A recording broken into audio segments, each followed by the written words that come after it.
YouTube channel में आप सभी लोगों का हार्दिक स्वागत है। देखो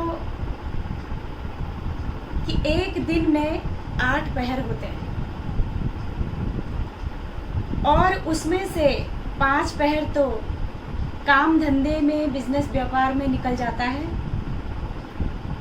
बचे 3 पहर और उन 3 पहर को हम सोने में बिता देते हैं और एक भी पहर हम ईश्वर के गुणों का गान नहीं करते, सुमिरन नहीं करते, उसको याद नहीं करते। और जब याद भी नहीं करते और फिर कहते हैं कि हमें ये दुख हो गया, वो दुख हो गया, हमने इतनी मेहनत की थी लेकिन हमें कुछ भी नहीं मिला। तो संत कहते हैं 5 पहर तो धंधा कीना, 3 पहर रहा सोय, 1 पहर हरि नाम लीना, 1 पहर प्रभु नाम लीना, कुशल कहाँ से होय, रैन न जागे कोई दर्द बिन, रैन न जागे कोई। तो देखो इसमें यही कहा, अगर एक पहर भी हम ईश्वर का चिंतन करेंगे तो कुशल ही कुशल होगी, सुख ही सुख होगा। सुख में सुमिरन ना किया, दुख में करता याद, कहे कबीर दास की, कौन सुने फरियाद, कबीरा कौन सुने फरियाद। तूने रात गवाई सोय के, दिवस गवाया खाई के, हीरा जन्म अनमोल था, कौड़ी बदले जाए।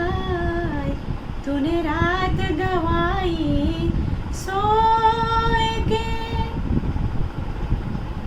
3 पहर सोने में बिता दिया। तो इसीलिए महात्मा कबीर भी कहते हैं अगर सुख में उसको याद करेंगे तो फिर दुख ही नहीं होगा। लेकिन हम इसका उल्टा करते हैं, हम सिर्फ दुख में याद करते हैं और सुख में भूल जाते हैं। एक बार एक अमीर व्यक्ति था और वो रोड के किनारे जा रहा था तो उसने देखा कि एक भिखारी जो है वो भीख मांग रहा है। तो उनको बड़ा दुख हुआ कि इतना तंदुरुस्त व्यक्ति जिसको मेहनत करनी चाहिए और वह व्यक्ति जो है भीख मांग रहा है। तो उन्होंने उस व्यक्ति से पूछा कि भाई तुम देखने में तो अच्छे भले लगते हो, फिर तुम भीख क्यों मांग रहे हो? वो भिखारी कहने लगा कि मैं क्या करूं, मेरे पास कोई काम धंधा ही नहीं है, मेरे पास कोई नौकरी नहीं है। अगर आप मुझे कोई नौकरी दे दो तो मैं कल से भीख मांगना छोड़ दूंगा। तो वह अमीर व्यक्ति मुस्कुराया और कहने लगा नौकरी तो मेरे पास नहीं है, हाँ एक बात है, अगर तुम राजी हो तो बताना। तो भिखारी कहने लगा कि क्या? तो अमीर व्यक्ति ने कहा क्या तुम मेरे पार्टनर बनोगे? भिखारी कहने लगा कि अरे क्यों मेरी मजाक उड़ाते हो, कहाँ आप और कहाँ मैं कैसे आपका पार्टनर बन सकता हूँ? अमीर व्यक्ति ने कहा सुनो, मेरे पास एक चावल का प्लांट है और तुम जो है बाजार में उसकी सप्लाई करना और जो भी मुनाफा होगा हम दोनों लास्ट में बांट लेंगे। वो भिखारी जो है बहुत खुश हो गया और रोने लग गया और उस अमीर व्यक्ति के पैरों में गिड़गिड़ाने लग गया, लेट गया, कहने लगा कि आप तो मेरे लिए साक्षात भगवान बन कर के आए हो। आपको भगवान ने शायद मेरे पास भेजा होगा, एक फरिश्ता हो मेरे लिए आप। मैं कौन से शब्दों से आपका जो है धन्यवाद करूं। लेकिन वह अमीर व्यक्ति कहने लगा कि आप मेहनत करना। तो कहने लगा कि मैं बहुत मेहनत करूंगा, लेकिन फिर अचानक से चुप हो गया और बोला कि आप ये बताओ कि उसमें से कितना प्रतिशत आपका और कितना मेरा। 20% मेरा और 80% आपका, या 10% मेरा और 90% आपका। क्या लोगे आप, वो मुझे आप बता दो। अमीर व्यक्ति कहता है मैं सिर्फ 10% लूँगा, 10% लूँगा और बाकी 90% आप ले लेना, ताकि आपका जो ये धंधा है काफ़ी अच्छा चल सके। इतना सुनना था, गिर गया पैरों में और बहुत ही धन्यवाद देने लगा। उसके बाद क्या था, काम शुरू हुआ, दिन रात मेहनत में लग गया। वह भिखारी जिसने कभी अपने जीवन में इतना पैसा देखा ही नहीं था और मेहनत करने से, दिन रात मेहनत करने से बहुत ज़्यादा उसको मुनाफा हुआ, बहुत तरक्की हुई उसकी। अब एक दिन वह भी आ गया कि जब जो है मुनाफा बांटने वाला दिन, कि कितना प्रॉफिट और कितना लॉस। जब वह अमीर व्यक्ति उसके पास आता है और कहता है कि हिसाब बताओ और मेरा 10% दे दो और आप अपना 90% ले लो, 90% आप ले लो और 10% मेरे को दे दो। तो वह व्यक्ति जो है, उसके दिमाग में जो है शैतानी आई, शैतान घुस गया। वो अपने मन में सोचने लगा, क्योंकि बुरे ख्याल जो है बहुत जल्दी आते हैं इंसान के अंदर, अच्छी चीज़ें जल्दी नहीं आती, बुरी चीज़ें बहुत जल्दी आ जाती हैं, बहुत जल्दी कैच करता है इंसान। जैसे बुरी आदतें कितनी जल्दी इंसान सीख लेता है, लेकिन अच्छी आदतों को सीखने में उसे पूरा जीवन लग जाता है, फिर भी नहीं सीख पाता। तो उसके दिमाग में एक शैतानी ख्याल आया, कहने लगा कि सारी मेहनत मेरी और इन्होंने क्या किया, मुझे इन्होंने एक मौका ही तो दिया, एक अवसर ही तो दिया था, मेहनत तो सारी मैं ही करता हूँ, फिर मैं 10% भी क्यों दूँ इन्हें। तो जब वह अमीर व्यक्ति उसके पास आया, भिखारी के पास में, तो उन्होंने कहा कि चलो हिसाब करते हैं। तो कहने लगा, अरे मत पूछो, हिसाब की बात तो बड़ा नुकसान लगा हुआ है, यहाँ इतने पैसे फंस गए, वहाँ इतने पैसे फंस गए, और पहले उन सबसे मैं हिसाब किताब ले लूँ, उसके बाद जो है मैं आपका हिसाब करूँगा। टाल मटोल करने लग गया। अमीर व्यक्ति मुस्कुराया, वो समझ गया, कहने लगा कि मुझे पता है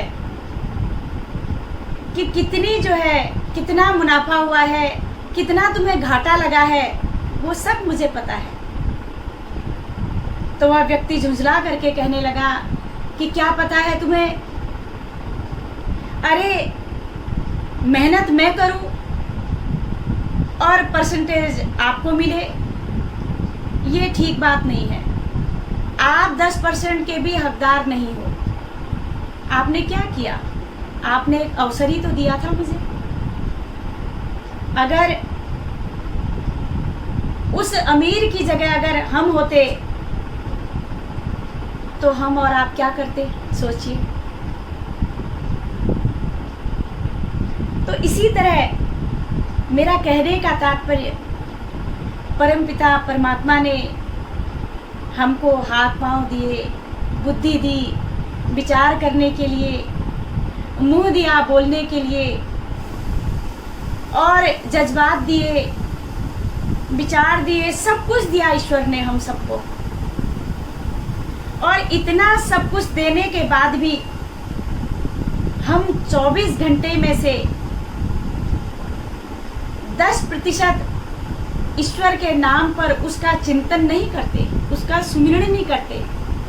24 घंटे दिए, 24 घंटे में हमारी जो श्वासों की क्रिया है वो 21,600, इतने श्वासों को हम बर्बाद करते हैं। 21,600 श्वासों को ख़त्म करते हैं।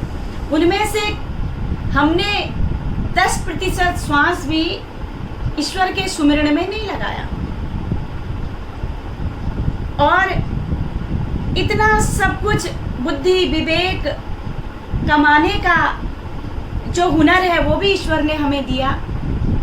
लेकिन ईश्वर कहते हैं कि तू 90% खा ले, लेकिन जो 10% है वो गरीब और असहाय, जो निडी लोग हैं, जिनको चाहिए, जो अनाथ हैं, असहाय हैं, उन लोगों के लिए 10% लगा दो तो तुम कुशल ही कुशल से होगे, तुम्हारा सब अच्छा ही अच्छा होगा, तुम हमेशा सुखी रहोगे, निरोगी रहोगे।